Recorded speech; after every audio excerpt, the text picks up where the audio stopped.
Antonio Gut, qui a le micro. Antonio Gut, Alterpresse Mexique.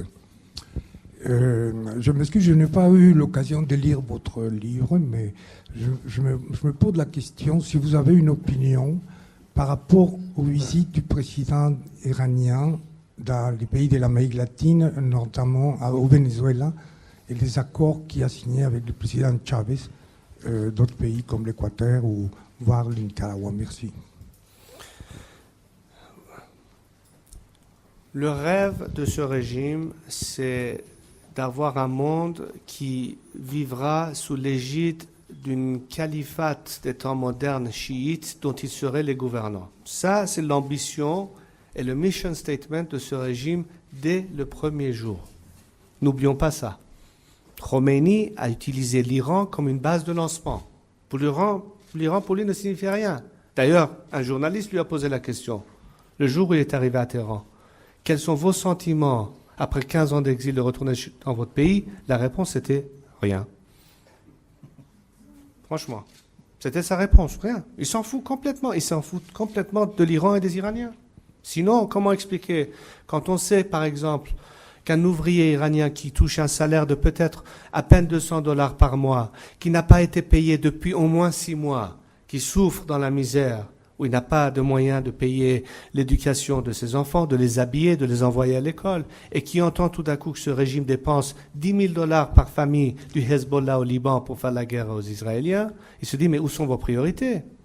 Ce même régime, donc, a pour but de confronter le monde libre, qui ne peut pas coexister avec. Son but final, c'est un échec de ce que représente le monde libre et toutes ces valeurs de liberté, de démocratie, de droits de l'homme, de pouvoir s'institutionnaliser définitivement avec l'aide de la coupole atomique, où là, ils peuvent vous dire « back off », et s'institutionaliser dans la région, et s'étendre partout. Bien sûr, ils iront jusqu'au Groenland s'ils peuvent engager des Esquimaux, s'ils peuvent le faire. Ils le font en Afrique, ils le font en Amérique latine. C'est logique, non? C'est une exportation de révolution. Pour eux, il n'y a pas de frontières. C'est le monde according to leur vision de gouvernement divin sur Terre. C'est leur interprétation. Donc, ne soyez pas du tout étonnés qu'ils s'étendent maintenant là où ils peuvent, et tant qu'ils peuvent. Donc, le but de toutes ces alliances stratégiques, c'est justement l'effet contrepoids, et c'est tout ce phénomène qui se justifie dans leur vision de leur raison d'être, au fait. Bonjour, monsieur. Franck Renaud, du quotidien AD aux Pays-Bas. Vous avez décrit un procès de fédérer l'opposition, de désobéissance civile aussi. Pourriez-vous donner quelques détails sur votre propre rôle? Qu'est-ce que vous voulez faire concrètement? Les contacts réguliers que j'ai avec l'intérieur et avec les groupes d'opposition extérieure qui veulent travailler ensemble en coordination sur ce dossier, c'est de pouvoir, si vous voulez, coordonner ce genre de processus.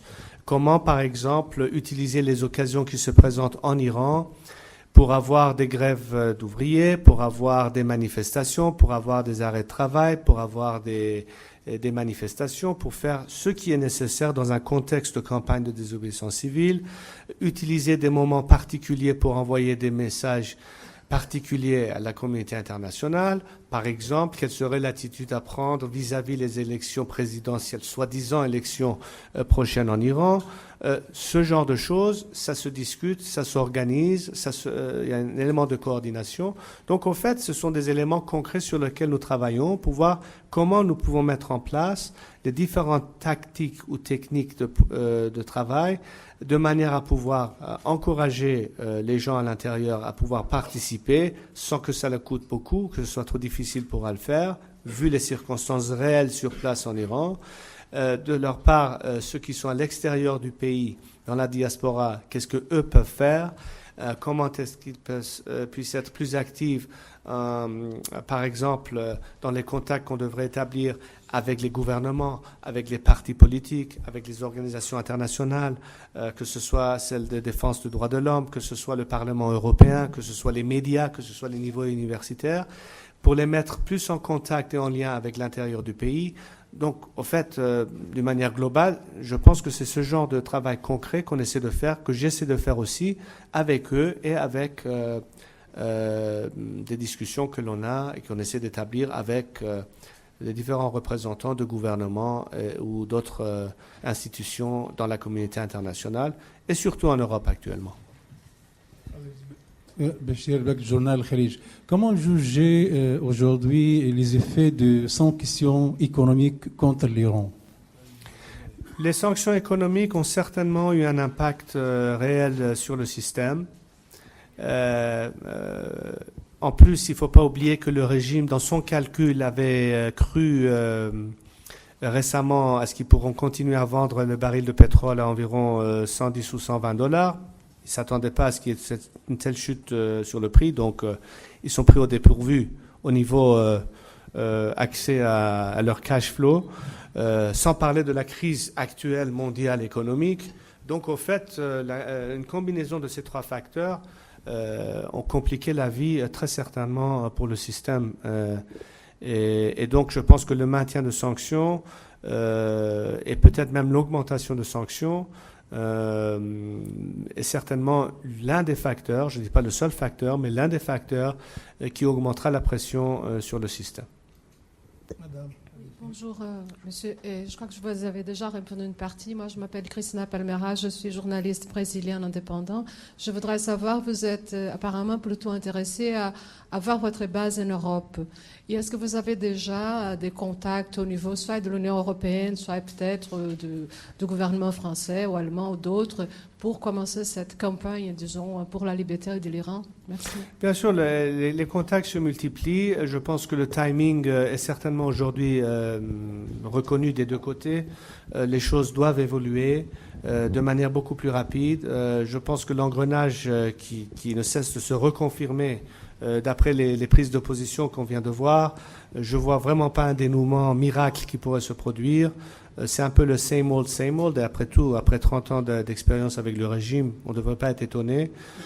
Et donc, la seule chose que je vous ai dit au début, avant de commencer aux questions-réponses, c'est que par contre, le régime, lui, il n'attend pas, il sait où il va et il fonce à toute allure. Il ne faut pas que de notre côté, on perde du temps. Donc, il faut déjà s'engager un peu plus sérieusement et peut-être un peu plus rapidement. Encore une fois, avec cette idée de base que c'est justement pour éviter d'arriver à un scénario où manque d'autres alternatives, on est forcé à réfléchir sérieusement à qu'est-ce qu'on va faire maintenant dans un scénario de confrontation inévitable. À moins que vous êtes tous prêts à capituler devant le régime. Alors ça, c'est une autre histoire. Mais je ne pense pas qu'on va choisir la solution de capitulation. Donc en dehors de ça, et en dehors de vouloir éviter une confrontation inévitable, il n'y a pas 36 solutions. Il faut trouver un moyen de parvenir à travers des pressions intérieures, ce qui réengage un soutien aux forces intérieures. Moi, je ne vois pas d'autre alternative pour l'instant. Donc c'est notre proposition, c'est à prendre ou à laisser. De toute façon, en tant qu'Iraniens, nous faisons ce que nous devons faire. On aura beaucoup plus de mal à le faire tout seul. On aura beaucoup plus de pertes, aussi bien humaines et de souffrances, mais on le fera. C'est notre combat pour la liberté. J'espère tout simplement qu'on ne sera pas seul dans ce combat. J'espère tout simplement que le monde actuel ne peut plus justifier le fait que ce régime peut exister en Iran.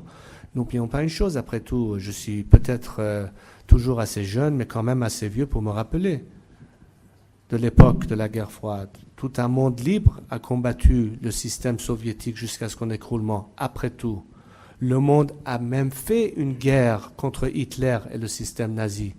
Le monde a quand même confronté un régime racial en Afrique du Sud.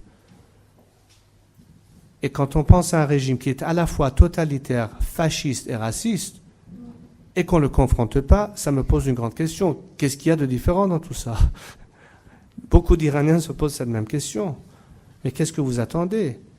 On ne vous demande pas à vous de faire la guerre à notre régime. On le fait. Mais pourquoi vous ne soutenez pas ? Pourquoi vous ne nous aidez pas ? Pourquoi vous restez là à nous regarder ? Vous savez qu'on souffre. Vous savez qu'il y a des injustices. Vous savez qu'il y a un peuple qui ne demande rien que d'être relié à vous. Et la seule chose qui nous sépare de vous, c'est ce régime. Qu'est-ce que vous attendez? Nous, on fait ce qu'on peut.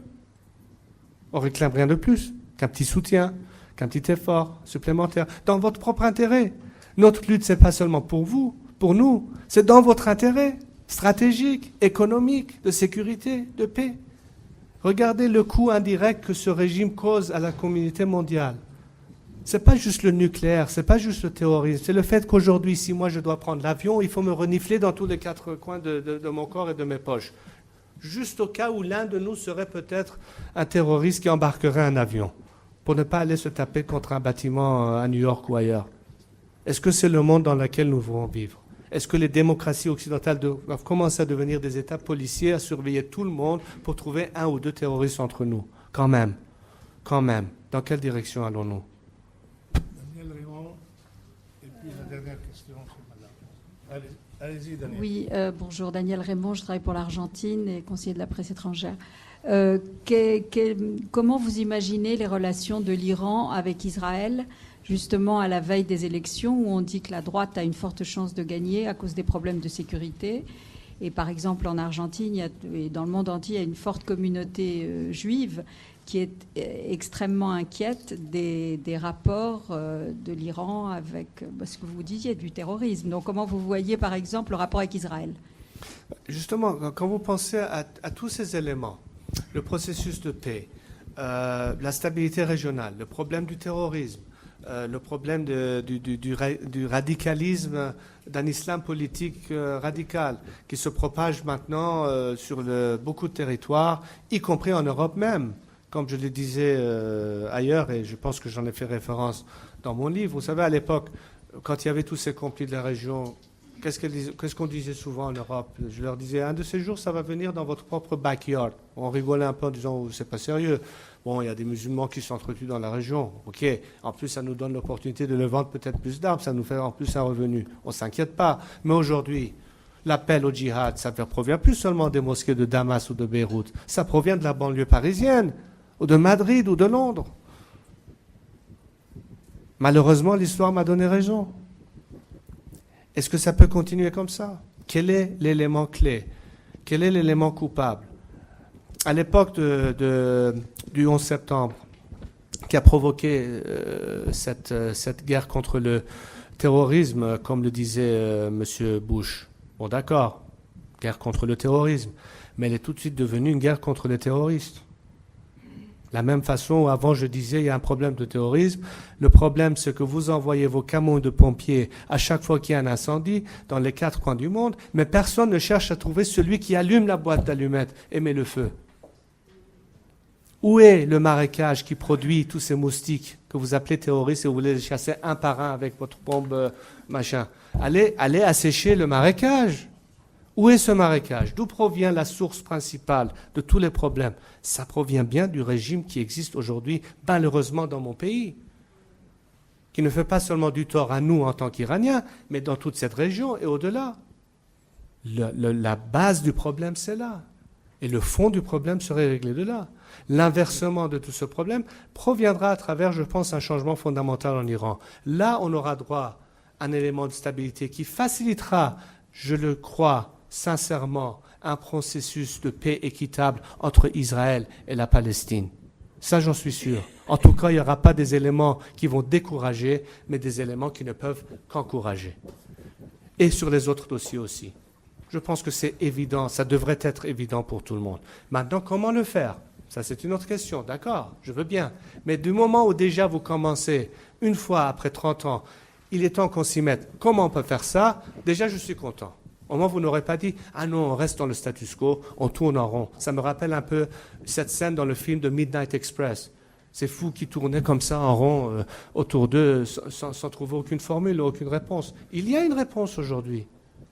Si vous songez un peu plus, enfin, moi j'y suis dans le quotidien, peut-être que je suis tellement animé, passionné, tout simplement parce que ça me concerne en tant qu'Iranien, c'est mon pays, mais normalement, je pense que vous devrez pouvoir nous comprendre aussi un peu que, après tout, ça peut faire partie quand même d'un vrai dénouement, d'une solution, à condition qu'on commence à y songer un peu plus sérieusement. De toute façon, c'est une option sur la table. Et j'espère qu'on pourra un peu plus s'attarder sur ces questions, mais un peu plus rapidement, car très nettement, le temps compte et le temps passe. Et ça m'a l'air d'aller beaucoup plus vite qu'on le pensait. Et donc, ça va, à mon avis, engager beaucoup plus de démarches. J'imagine que déjà, les grands de ce monde en discutent. Mais j'espère que ce ne sera pas dans une espèce de laboratoire étanche, que cette discussion pourra incorporer un dialogue beaucoup plus épanoui avec les forces de l'opposition iranienne, car après tout, l'enjeu, c'est l'Iran, l'enjeu, c'est la région, et ça devrait faire partie des formules à considérer. Et ce dialogue est nécessaire. Parlez au régime tant que vous voulez, je ne vous l'empêche pas, allez-y, good luck, mais en tout cas, parlez à nous aussi, il est grand temps. Nous voulons faire partie de ce dialogue. Voilà. Le temps passe, mais nous avons encore le temps pour la dernière question. Allez-y, madame. Bonjour, Maëlle Estelbaum de Globes Israël. Alors, suite à la dernière réponse, d'abord, quelle est votre solution pour réaliser la paix entre Iran et Israël? Et comment vous voyez le fait que maintenant, dans une nouvelle époque, et avec Barack Obama et Nicolas Sarkozy, ce dialogue peut avancer beaucoup plus vite? Écoutez, l'une des grandes fiertés de notre nation, c'est de savoir que il y a 2500 ans, à l'époque de Cyrus, le fondateur de la dynastie achéménide, le jour où il a pu libérer les esclaves à Babel et les aider à reconstruire leur temple. En fait, je veux dire que d'une partie ou d'une autre, les Juifs doivent leur existence d'une manière ou d'une autre à la Perse de l'Antiquité.